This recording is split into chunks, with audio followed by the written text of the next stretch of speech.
All right, mga kababayan, mga kaibigan, mga katokis, mga kapots. Kamusta po kayong lahat? And once again, welcome po dito sa Simply Tokis Vlog. Tayo po ay magbibigay ng maiksing komento, opinion at reaksyon sa mga mainit na usaping pangpolitika sa ating bansa. Pag-usapan natin mga kababayan, itong napakahusay ninyong travel vlogger na Vice President na si Sara Tokmol Pusit Duterte at ito pong si Attorney Claire, no? Kasi may sagot po ang butihin ninyong attorney o USEC ng PCO at PPO Palace Press Officer diyan po sa mga sinabi ng inyong napakahusay na mag-vlog travel vlogger na Vice Presidenteng Sara Pusit Duterte. No, shout out po lahat sa inyo and may God bless us all. So, pag-usapan natin itong inyong travel vlogger na Vice Presidenteng Sara Tokmol Pusit Duterte. Kasi sinasabi niya mga kababayan, hindi naman daw po siya lumalabas ng bansa para maglamerda, para kung ano-ano mang mga personal trip. Ano ba ginagawa pag personal trip mga kababayan? Nag-i-enjoy. Pumupunta sa mga scenic places, mga historical place, sa mga museum about history, pa-picture sa mga ganitong magagandang lugar, o itong lugar na to napakaganda dito, parang dito lang sa California. Maraming pwedeng puntahan dito. Nandiyan po ang Yosemite o Yosemite. Bahala na. Hindi ko po alam ang pronunciation eh. Yung sa Sequoia, yung malalaking mga puno dyan na hindi mo mayakap. Yellowstone, mga gano'n, no? Tama ba? Nandito ba yung Yellowstone? Sa SeaWorld, sa Disneyland, saan-saan pang magagandang lugar, mga nature tripping, marami po eh. Diyan lang sa La Jolla, yung La Jolla Cove, yung mga dolphins, mga seals. Makikita nyo dyan. Kami nga, nag-whale watching, wala naman kami nakuwang whale. Pumalaot kami dyan sa Pacific Ocean. Trip po yun, vacation yun eh. You enjoy. Ano naman ang sinasabi ni Sara Pusit na personal trip niya? Ano yung personal trip? Personal trip, pumupunta ka sa mga rally ng mga pro-Duterte at doon magsisisigaw ka, sisiraan mo ang administrasyong Marcos. Sinisiraan mo ang administrasyong Marcos. Sisiraan mo ang administrasyon. Gagawa ka ng kwento na wala kang mapakitang ebidensya. O ano yon, tulad na lang ng lumalaganap ang mga problema ng bansa. Walang ginagawang administrasyon tungkol sa kahirapan. Yang 20 pesos kilo ng bigas, hindi naman yan masosustain. Pagkain lang ng hayop yan. Tapos ang matindi mga kababayan, ang sinasabi niya, lumalabas daw siya ng bansa kasi nais niyang alamin ang frustration. Frustrated daw po ang mga kababayan nating mga OFWs o mga kababayan nating mga Pilipino na nakatira na permanente sa ibang bansa. Totoo ba yun? Totoo ba? Yung ba ang sinabi sa'yo ng mga kapwa Pilipino na nasa ibang bansa? Yan ba ang nakalap mo o nakalap mo sa mga pro-Duterte? Iilan lang kayo sa mga rally ninyo.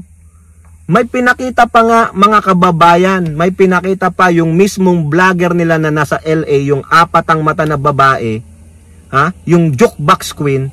Frustrated po yung vlogger na yun dahil may nagpasa sa kanya ng video, pinakita. Sa rallying isang inatinan ni Tokmol, Sara Duterte, wala pang 50, tapos sasabihin mo, frustrated na ang mga Pilipino sa nangyayari sa ating bansa. Walang nangyayari, walang development.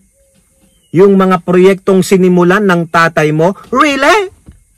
Ano gusto mo? Ituloy ni Pangulong Marcos yung war on drugs na tokhang ng tatay mo, na alam naman natin ilang libo na mga inosenteng Pilipino ang nangamatay. So gusto mo ipagpatuloy ang pagpatay sa mga Pilipino? Ay bay uubusin nyo yata ang mga Pilipino para ano? Para mga tsekwa na lang, maibenta nyo na sa tsekwa ang bansang Pilipinas? Wala kang mapakitang matibay na ebidensya na walang ginagawang pagbabago sa bansang Pilipinas ang Pangulong Marcos. Yung tatay mo ba, may naipresenta? Ikaw, dyan sa bayan yung Mindanao, natapos ba ni Digong yung big project na Mindanao Railway Transit? Wala. Iniwanan kayo ng Chekwa kasi alam ng Chekwa, wala nang silbi ang tatay mo. Inutil na ang tatay mo. Tapos sisisihin nyo ang Pangulong Marcos dahil dyan sa proyekto na yan? Diba? Bakit hindi mo sabihin, tinapos ng Administrasyong Marcos yung coastal way ninyo, yung coastal road ninyo, natapos ng Pangulong Marcos yung isang proyekto na magpro-provide ng malinis na tubig sa bayan ninyo. Nag-inaugurate nga ang Pangulo ng tubig na yun, wala yung iyong mayor. O, ano pa? Pilit na pinapaangat ang produksyon ng pagkain. Natupad naman yung pangarap na 20 pesos na sa ibang mga market na. Dumarating na rin sa bayan ninyo. Diba? Yung pang Cebu City, Davao City, isa sa mga pilot program ng 20 pesos per kilo ng bigas. Hindi ba yun nakakatulong? O kayong mga OFW, kayong mga Pilipinong wala sa Pilipinas na nakatira na sa ibang bansa tulad ko. Hindi ba yun magandang proyekto ng Pangulo?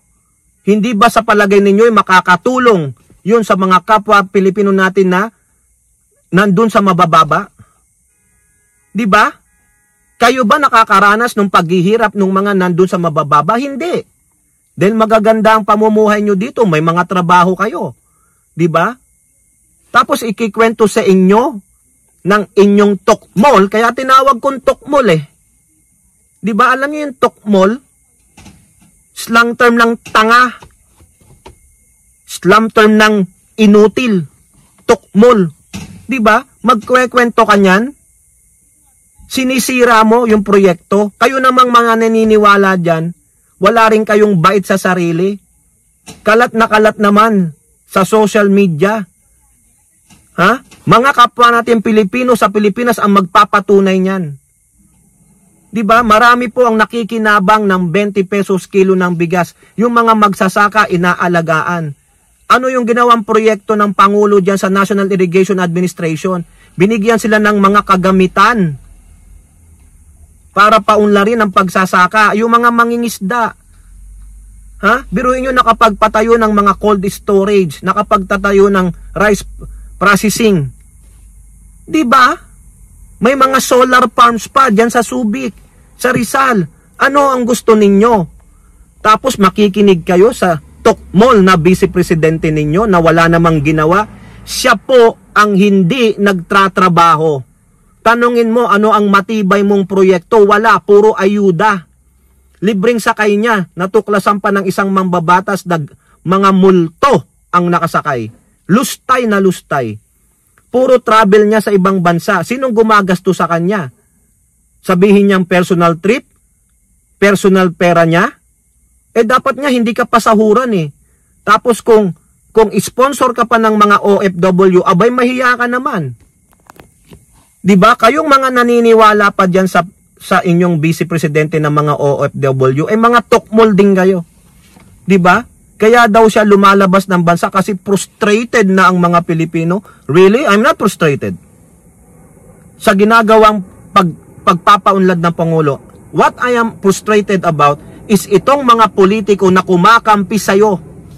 Itong mga politikong ang lakas magnakaw sa kaban ng bayan. Doon ako frustrated. Pero the way President Marcos handles the situation on poverty, education, infrastructure, hindi po ako frustrated. I'm happy because natutulungan yung mga nasa laylayan.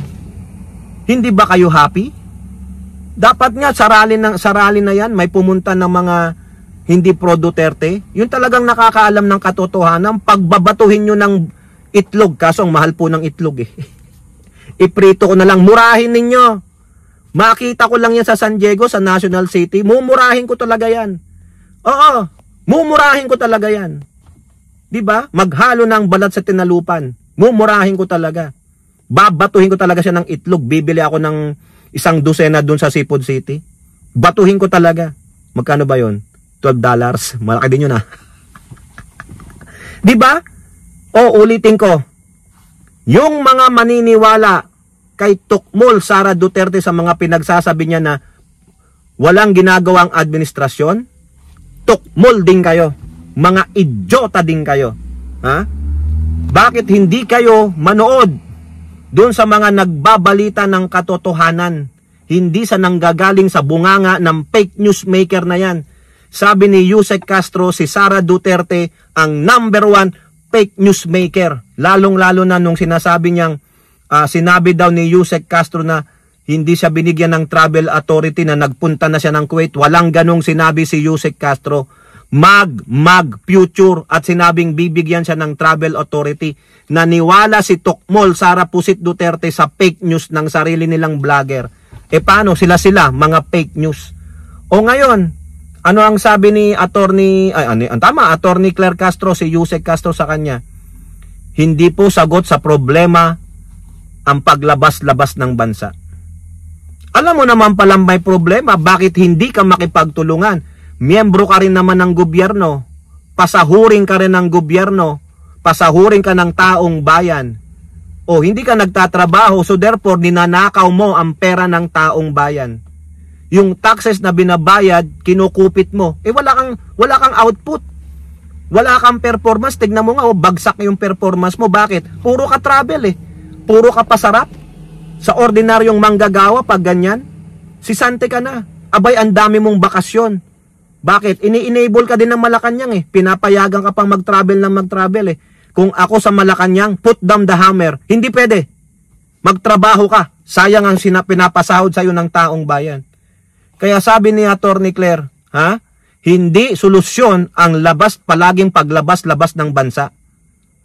Dito ka sa bansang Pilipinas, ayusin mo para mapakita mo doon sa mga sinasabihan mong OFW na mga frustrated na may ginawa kang solusyon sa problema. Kaso wala Kasi bakit? Tuwang-tuwa pa si Sara Duterte sa misery ng mga frustrated na kababayan daw di umano ng mga OFW.